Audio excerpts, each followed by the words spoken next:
Welcome back. Long time no see. The Barbecue Pit MMA Tuesday night UFC Columbus preview. Curtis Blaydes taking on Chris Daukaus in the main event, co-main event. Joanne used to Calderwood, now is Joanne Wood versus Alexa Grasso. Curtis Blaydes, Chris Daukaus. We're going to kick it off. Blaydes, professional record 15-3-1. All of his losses by knockout. Those three losses, both two to Francis Ngannou and then one to Derrick Lewis. His most recent fight was a decision win over Jairzinho Rosenstreich at UFC 266 in September. He's got one no contest on his record, and that was a TKO over Adam Milstead that was overturned due to a positive marijuana test.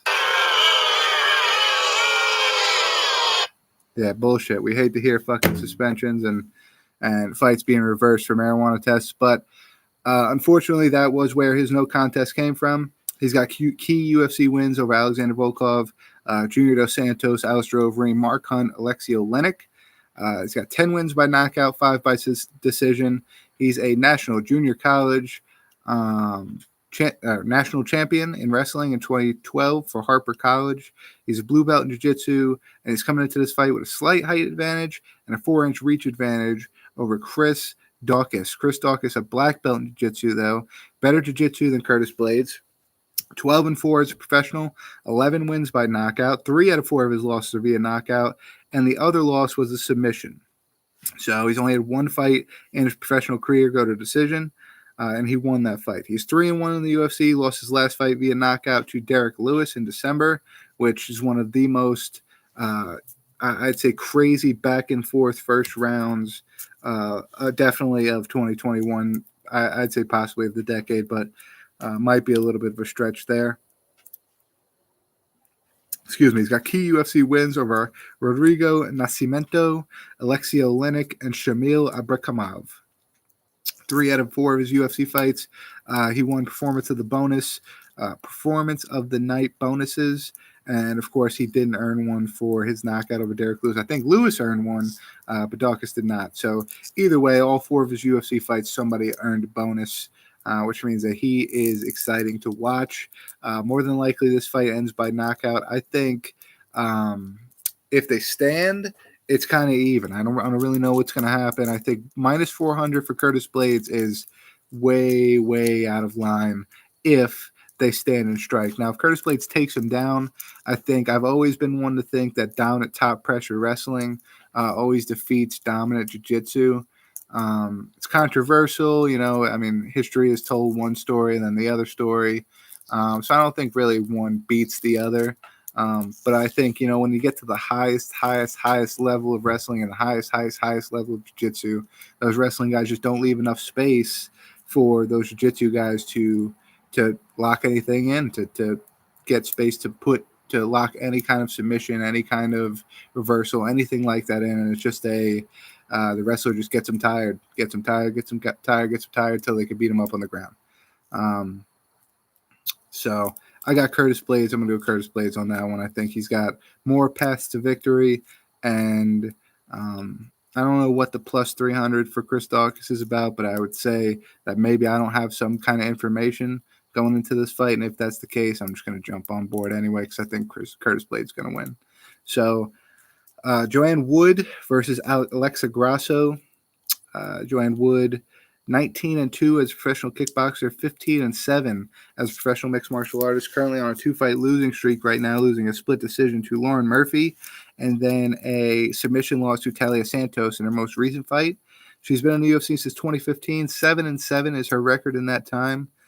She's never been knocked out in her career and has been submitted in 4 out of 7 of her losses. Biggest UFC wins are over Jessica Ai, Andrea Lee, Ariana Lipsky, and Valerie Letourneau. She's got a purple belt in jiu-jitsu, and she's going up against Alexa Grasso, who also has a purple belt in jiu-jitsu, and great boxing. I'd say this matchup 100% is going to be world-class kickboxer versus world-class boxer, and I cannot wait to see what's going to happen. Grasso is 13-3. He's currently on a 2-fight winning streak with decisions over Ji Young Kim and Macy Barber. Has never been knocked out in her career and has only been submitted in 1 of her 3 losses. Her 3 losses include Felice Herrig, Tatiana Suarez, and Carla Esparza. She's 5-3 in the UFC, with her biggest wins being over Barber, Kim, Karolina Kowalkiewicz, and then Ronda Marcos. So she can handle the wrestlers. She's got great boxing.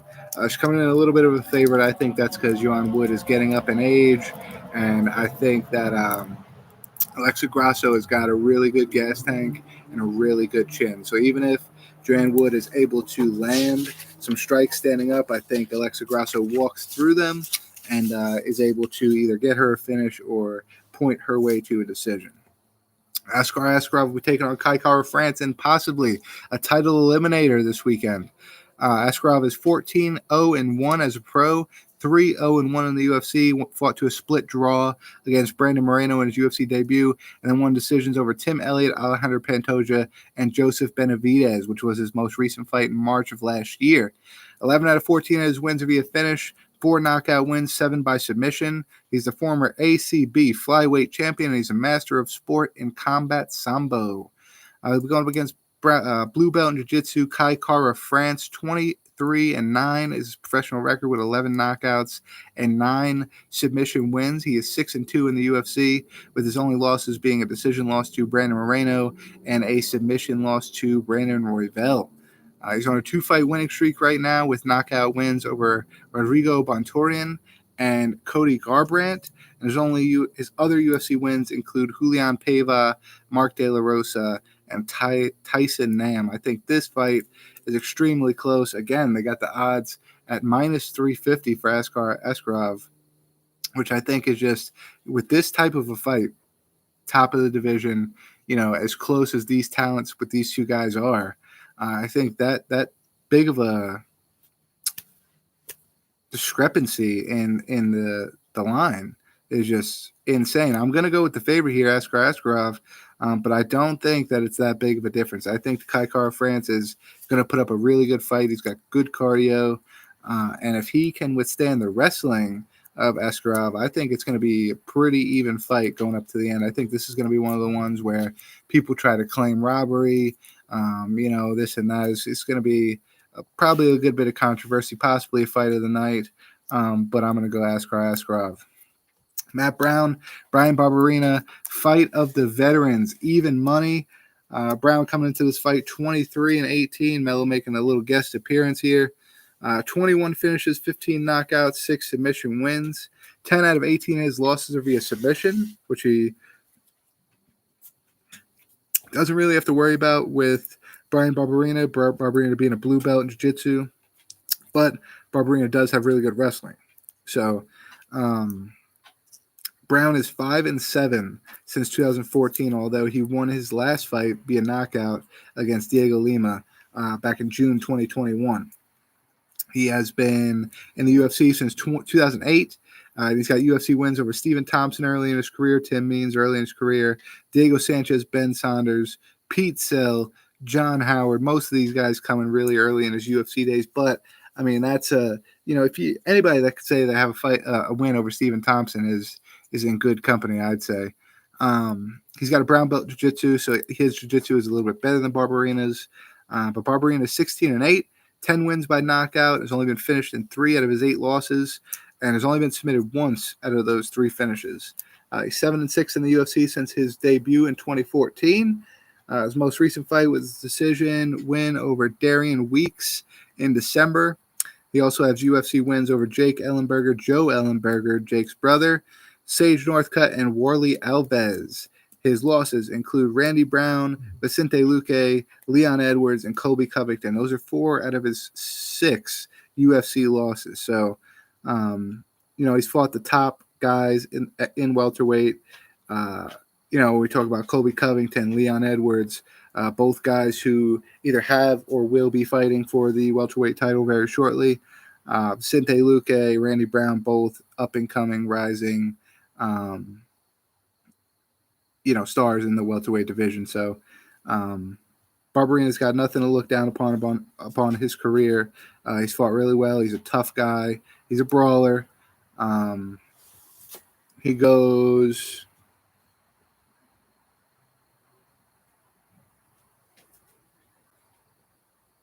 What's up, Ma? he goes to war every fight. So I mean, it's going to be good to see him go up against Matt Brown, who they call him the Immortal for a reason, man. He's a tough guy, just like Barberena. He'll take a punch, take a beating, and he'll keep on coming forward. This fight is even money for a reason. I'm going to go a little bit of favoritism here and go Brian Barberena. But if Matt Brown pulls out a win, I wouldn't be shocked. Ilir Latifi versus Alexei Oleinik is going to be a really, really good fight in the, I think, heavyweight. Ilir Latifi's still in heavyweight. He's 15-8-1 in his career, 1-1 since moving to heavyweight. I think 2020 is when he moved. He lost the decision to Derrick Lewis in his heavyweight debut, and then won a split decision over Tanner Boser in June of last year. He's 8-6 in the UFC, with his only losses being to Derrick Lewis, Volkan Ozdemir, Corey Anderson, Ryan Bader, Han Blachowicz, and Gegard Mousasi. Something that all those guys have in common, besides Ozdemir and Lewis, is that they have good grappling, really good grappling.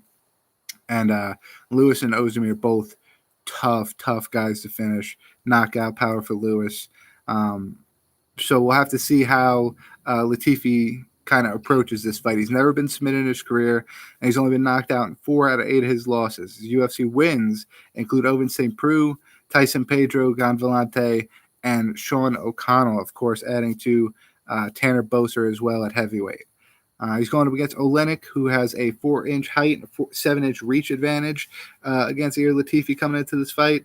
He's a 4th-degree black belt in jiu-jitsu and an international master of sport in combat sambo.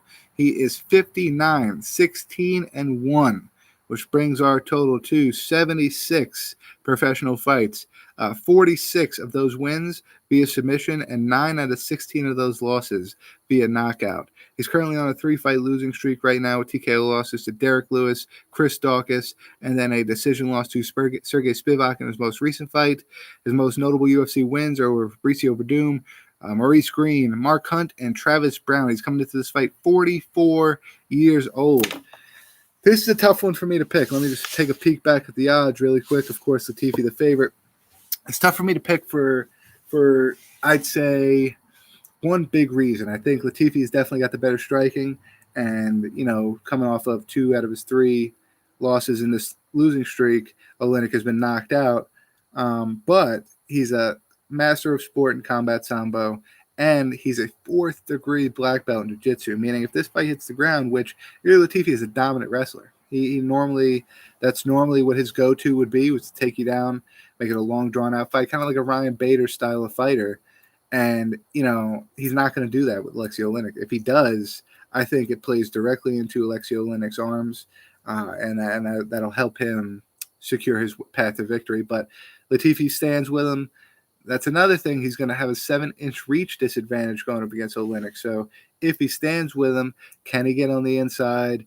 You know what? I'm going to go underdog here. I'm going to go Alexei Oleinik. I think I just kind of talked myself into it. He's got a 7-inch reach advantage, so it's going to be hard for Latifi to get on the inside. If he does and he gets a takedown, I think Oleinik has the skills to be able to reverse that takedown and use offense to submit Ilir Latifi, which is, a hard task. But I think if anybody could do it, it's Alexei Oleinik at 44 years old. How iconic would that be? So Alexei Oleinik is my pick there. Prelims kickoff. Jennifer Maya going up against Manon Furot. Neil Magny will be going up against Max Griffin. Mark DeCasey will be fighting Vyacheslav Borashev.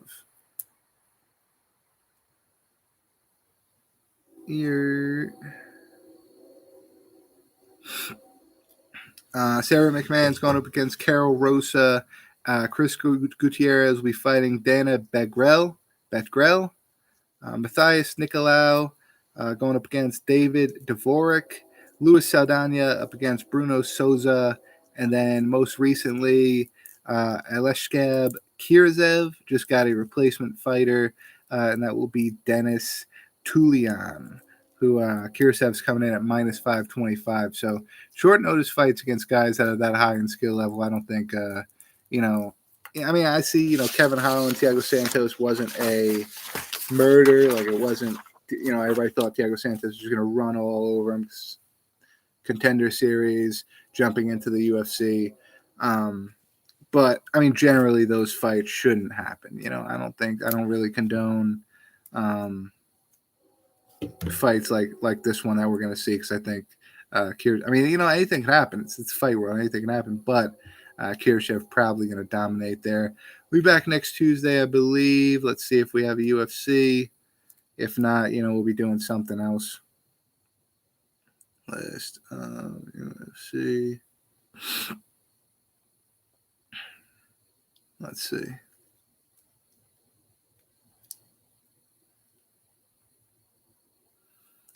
April 9th. So I think they skip a week. Yes, 26th. No events on the weekend of April Fools. April 9th, they will be back for UFC 273, Alexander Volkanovski versus the Korean Zombie. Quick shout out really quick. Anybody that does Twitch, let me go check his name. I don't know what it's supposed to say, but I think it's supposed to say SWAT Fox. SWTFOX. Go check him out. He does Destiny. I don't know what that game is either, but he plays Destiny on fucking Twitch. Go check my guy out. Support. Much love. Appreciate you. That's probably my mom in there. What's up, mommy? Love you. Sitting here checking me out. Holla at me, guys. Stay barbecued. Till next time. Know what the fuck it is, Bo.